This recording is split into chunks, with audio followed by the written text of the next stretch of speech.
जिस दिन अलहदगी होगी ना, अगर अलहदगी हुई तो, अगर अलहदगी हो गई तो खान साहब का और इस्टेब्लिशमेंट का मसला हल हो जाएगा। दूसरी चीज़ ये है, इनके अंदर इतनी डिविजन्स हो गई हैं अब कि एक यूनाइटेड फोर्स के तौर पे ये एक वेव ऑफ लोगों को नहीं ला सकते। इतनी लड़ाई झगड़े हैं आपस में। कोई कहता मैं लीडर हाँ, कोई कहता मैं लीडर हाँ, कोई कहता है तुम तो CIA एजेंट हो, तुम तो ISI के एजेंट हो। मतलब सीनियर लीडर्स के ऊपर ये सीनियर लीडर्स इल्ज़ाम लगा रहे हैं एक दूसरे के ऊपर। अब अलीमा ने क्या इल्ज़ाम लगा दिया जी, वो उन्होंने आज़म स्वाति साहब के बारे में कौन है, पहले मरवत के ऊपर ये इल्ज़ाम लगा, साहब के ऊपर फवाद चौधरी साहब ने भी इल्ज़ाम, फिर फवाद के भी ऊपर लगा था, फवाद चौधरी पे अलग से लगा, अली बिन गंडापुर साहब पे लगा, उन पे लगा, तो अब अलीमा ने इन पे भी लगा दिया। तो बात ये है कि ये इस तरीके से जलसे छोड़े पार्टी नहीं चल सकती। और मेरा ख्याल है जब ये एक दूसरे के गले पड़ते हैं वो इसीलिए है कि एक्सेप्ट फॉर इमरान खान कोई पार्टी ऑर्गेनाइजेशन नहीं है। इमरान खान खुद लोगों को ट्रस्ट नहीं करता। अच्छा, मुझे आप बताएं इमरान खान किसको ट्रस्ट करता है? शाह महमूद कुरैशी को तो वो ट्रस्ट नहीं करता। परवेज़ इलाही साहब को परवेज़ इलाही को नहीं ट्रस्ट करता वो, पहले भी नहीं करता था, वो तो मजबूरी होती थी, वो ऊपर से आ जाता था कि मिलो, फिर जाना पड़ा, फिर जाना। तो अब खान साहब किसी पे ट्रस्ट नहीं करते सवाए पीरनी के।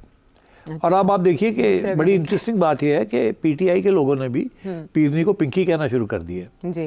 पहले तो बहुत उनका था ना मकाम, असल रिपोर्टेडली के दोनों के दरमियान झड़प हुई है। तो अब ये झड़प जो हुई है कोई छोटी बात तो नहीं है, बहुत बड़ी चीज़ है कि अलीमा ने पिंकी को अटैक किया है in distance of everybody is hearing कि ये बातें क्या हो रही हैं। हाँ, ये ब्लॉगर्स इस पे बहुत, तो मैं समझता हूँ कि वो जो मिस्टीक थी और मिस्ट्री थी और पावर इक्वेशन जो था उनकी एहलिया का, पिंकी बेगम का, वो इज़ गोइंग रैपिडली बिकॉज अगर उनके पास वो पावर्स होते जो वो क्लेम करती थी, वो जिन बूथ होते उनके पास, तो खान साहब के ऊपर इतने मुश्किल वक्त ना आता। तो अब मैं ये समझता हूँ कि मैं कोई प्रेडिक्शन कर दूँ क्या? मरवाना देना मेरी खैर नल। हाँ, बिस्मिल्लाह। अब सारे मेरे ख्याल सब इंतज़ार में हैं कि कब खान साहब एंड पिंकी स्प्लिट करेंगे।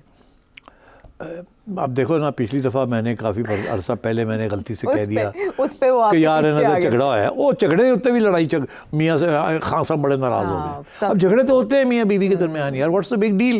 अगर मैंने कह दिया कि कोई थोड़ी बहुत गड़बड़ हो रही है, खटपट हुई है, तो की होता फ़र्क पे है।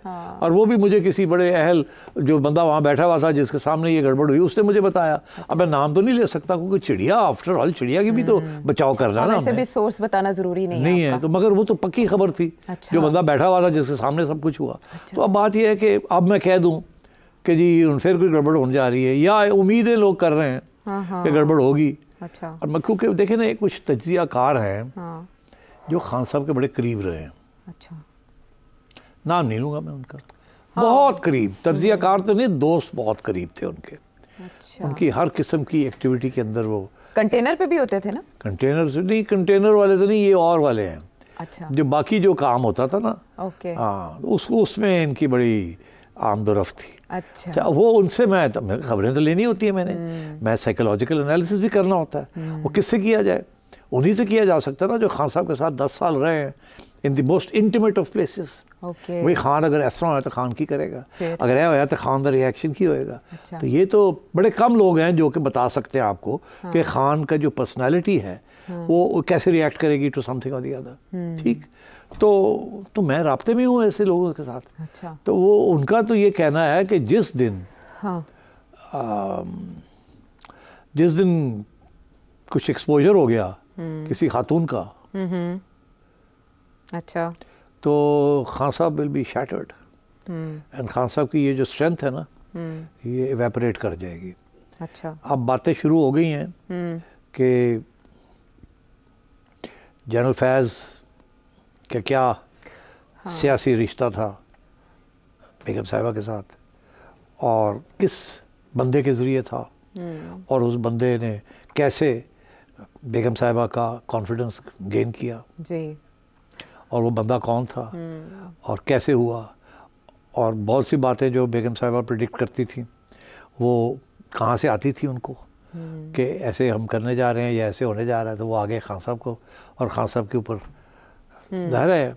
तो ये अब मैं यार ज़्यादा ना मेरे से बात कराओ, इशारों में मुझे बात कर लेने दो। खान साहब बहुत नाराज़ हो जाते हैं जब इस किस्म की फैमिली की बातें शुरू हो जाती हैं। वो पहले ही नाराज़ है, उन्होंने मीडिया से गुफ्तगू करते हुए कहा है कि इनको शर्म नहीं आती ऐसी बात करते हुए कि जनरल फैज़ राब्ते में थे बुशरा बीबी से, वो बरहम हुए हैं इस बात के ऊपर पहले ही। तो बस फिर मैं सॉरी करके मैं अभी कर देता हूँ। ये वैसे भी आप तो वो रिपोर्टेडली जो चीज़ें चल रही हैं तो ये इसमें है हकीकत। अच्छा हाँ, मैं आपको बता रहा हूँ। वो ये है कि देखिए, जिस दिन अलहदगी होगी ना, अगर अलहदगी हो गई तो खान साहब का और एस्टेब्लिशमेंट का मसला हल हो जाएगा। है बस मसला हल हो जाएगा, अपना मसला पैदा हो जाएगा और उधर मसला हल हो जाएगा। अच्छा, ये बड़ी कॉम्प्लिकेटेड बात आपने की है। इसको यही रहने दें। माजी में तलखियों की खबरें आती रहती थी इमरान खान साहब की अहलिया और उनकी हमशीरा के दरमियान, अक्सर के वकला के मामले पर भी बाकायदा तनाज़ा होता था कि ये वकला इस केस के लिए होने चाहिए थे और ये नहीं होने चाहिए थे। अपनी अपनी वकला की टीम भी है और आपने पाकिस्तान तहरीक इंसाफ के अंदर जो धड़ेबंदियाँ, उनको भी आपने पॉइंट आउट कर दिया कि कौन किसकी तरफ से आ रहा है। शेर अफजल मरवत साहब हो गए, अली अमीन गंडापुर साहब। जो अलीमा खान साहिबा हैं, क्या हम उन्हें इस वक्त इमरान खान साहब का रिप्रेजेंटेटिव या स्पोक्स पर्सन समझें? नहीं। फिर किसको समझें हम? किसी को नहीं, कोई है ही नहीं, कोई भी नहीं। खान साहब मुख्तलिफ लोगों से मुख्तलिफ काम करवाते हैं। अच्छा। और इतनी स्पेस अपने लिए छोड़ते हैं कि यू टर्न ले सकें, कह सकें ये मैंने तो कहा ही नहीं। तो इसलिए कभी तो उमर अयूब जो है वो बयानिया प्रेजेंट करता है, कभी मरवत करता था। अब मैंने सुना मरवत वापस मिल आया, जाके माफ़ी मांग ली है, हाथ गोडे शोडे हाथ ला ले रहे और हादसा भी मिला लिया। और कहते हैं जब ही नहीं पाई हाथ मिला लिया। तो बस वो मतलब है कि ऐसे करके हाथ दे दिया होगा खान ने, तो उसने चूम लिया होगा और उसके बाद आ गया वो, फिर शुरू हो गया। उधर से फवाद चौधरी लपक रहा है, कोशिश कर रहे हैं लेकिन मुलाकात नहीं हुई। तो और हो जाएगी, बाय द वे हो जाएगी। ये भी मैं प्रेडिक्ट करता हूँ किसी न किसी स्टेज पे चौधरी भी पहुंच जाएगा उधर, फवाद चौधरी वो भी पहुंच जाएगा उधर, वो भी जाके बस अब इससे ज़्यादा हो जाएगा। आप पहले भी ये कह चुके हैं। तो ये सब लोग लाइन लगा के बैठे हुए हैं और एक तरफ खान साहब के साथ लाइन खोली हुई है, दूसरी तरफ भाई बाप के साथ लाइन खोली हुई है। और ऐसे ही पीटीआई चल रही है या नहीं चल रही। बड़े कम लोग हैं पीटीआई के अंदर जो कि एस्टैब्लिशमेंट के साथ राब्ते में नहीं है। एक दो हैं जो कि अंडरग्राउंड है। अच्छा। बाकी सब जो है दे आर इन राब्तास। अंडरग्राउंड में हमाद अजहर साहब भी आ जाते हैं ना। वो तो अब अभी मेरा ख्याल है वो अब नहीं रहे। अब मेरा ख्याल है राब्ते इस्टेब्लिश हो गए होंगे, जिसकी वजह से उन्होंने सोचा कि मैं तो ज़रा साइड पे हो जाऊँ तो बेहतर ऐदे विच बुलाइएगी। पर एक बात जो फवाद चौधरी साहब भी पहले एक तरीके से पॉइंट आउट कर चुके हैं और अलीमा खान साहिबा भी ये कह रही हैं कि किसी का इनमें से किसी का इरादा ही नहीं है इमरान खान साहब को रिहा करवाने का। नहीं, ऐसी बात नहीं है। देखिए, आई थिंक अलीमाज बीइंग अनकाइंड, सब यही चाहते हैं कि खान साहब बाहर आएँ और लीड करें पार्टी को। इन लोगों के जो पोलिटिकल करियर्स हैं दे लिंक्ड विद खान। अच्छा। Without Khan there nobody's. तो ये तो नहीं चाहेंगे कि वो खान जेल में ही रहे, ये नहीं चाहेंगे। ये I don't agree with Aleema. But उन्हें पर्सनल प्रोजेक्शन का मौका तो मिल जाता है ना, ज़ाती तशहीर तो कर लेते हैं। खान साहब आते थे तो ओवरशैडोड। नहीं, देखें क्या उनको मिलता है, थोड़ी तो पब्लिसिटी मिल जाती है, फिर गाली शुरू हो जाती है इनके खिलाफ। अब गंडापुर को मीडिया ने क्या नहीं कहा। इसी तरीके के साथ पीटीआई के अंदर लोग हैं, सीनियर पीपल जो कि जेलें काट के आए हैं, वो कहते हैं गंडापुर मरवत सारे जड़े ने बिकू माल है। मुझे बैठा के बताते हैं इसने ये किया, इसने ये किया, इसने ये किया। तो अगर ये उनके अंदर ऐसी बातें चल रही हैं तो फिर आप कैसे ये पार्टी आगे बढ़ेगी? मतलब it's not a party. Party organic होती है जिसके अंदर एक कमांड स्ट्रक्चर होता है और सारा कुछ। यहाँ तो जितने लोग हैं खड़े होके ग्रुप, छोटे छोटे ग्रुप्स बने हुए हैं। चीफ मिनिस्टर अपना ग्रुप बनाया है, असद कैसद अपना बना हुआ है। अब वो क्वेटा में वो साहब बैठे हुए हैं, वो अब प्रेस कॉन्फ्रेंस कर रहे हैं कि हमें पूछे बगैर महमूद अचकज़ई जी, अचकज़ई साहब, वो पहले उनको सामने किया हुआ था, वो ऑल ओवर सडन वो लीडर बन चुके थे।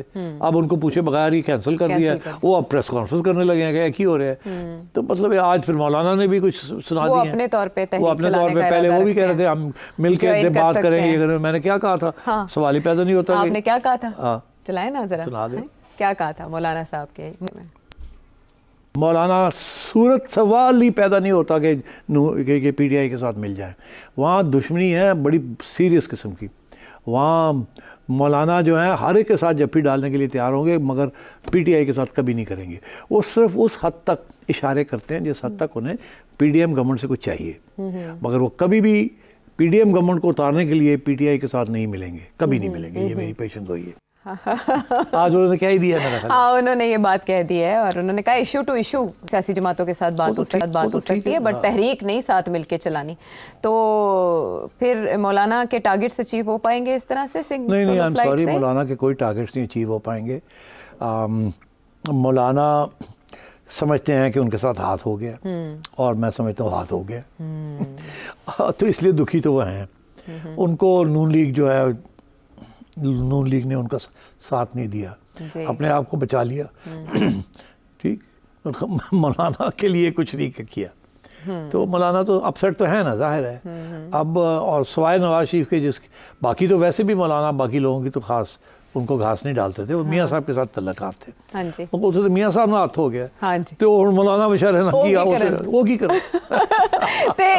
मतलब ये आगे तहरीक चलाएंगे, टारगेट करेंगे इस हुकूमत को, शहबाज शरीफ साहब को, आसिफ अली जरदारी साहब को, तो प्रेशर बिल्ड कर पाएंगे इस्टेब्लिशमेंट के ऊपर या इनडिफरेंट रहेगी इस्टेब्लिशमेंट? मौलाना जी, मौलाना इस्टेब्लिशमेंट को भी टारगेट कर रहे हैं बट मौलाना के साथ अभी तक उन्होंने नहीं भूला जो फैज़ ने किया था। फैज़ ने मौलाना को बाहर निकाला, या बाजवा साहब ने या फैज़ आज़ादी मार्च, और उसके बाद बिल्कुल लेट डाउन कर दिया। वो सिर्फ अपनी इमरान को प्रेशर डालना चाहते थे। मौलाना तैयार हो गए, मौलाना ने सोचा कि वक्त आ गया है और मैं नंबर लगाऊंगा। वो नहीं हुआ ना, तो मौलाना अब doesn't trust the establishment at all. Okay, चलें देखते हैं अब एस्टेब्लिशमेंट मौलाना के कितना नोटिस लेती है। आने वाले दिनों में मौलाना का सियासी मुस्तकबिल भी तय हो सकेगा। एक ब्रेक के बाद आते हैं वापस।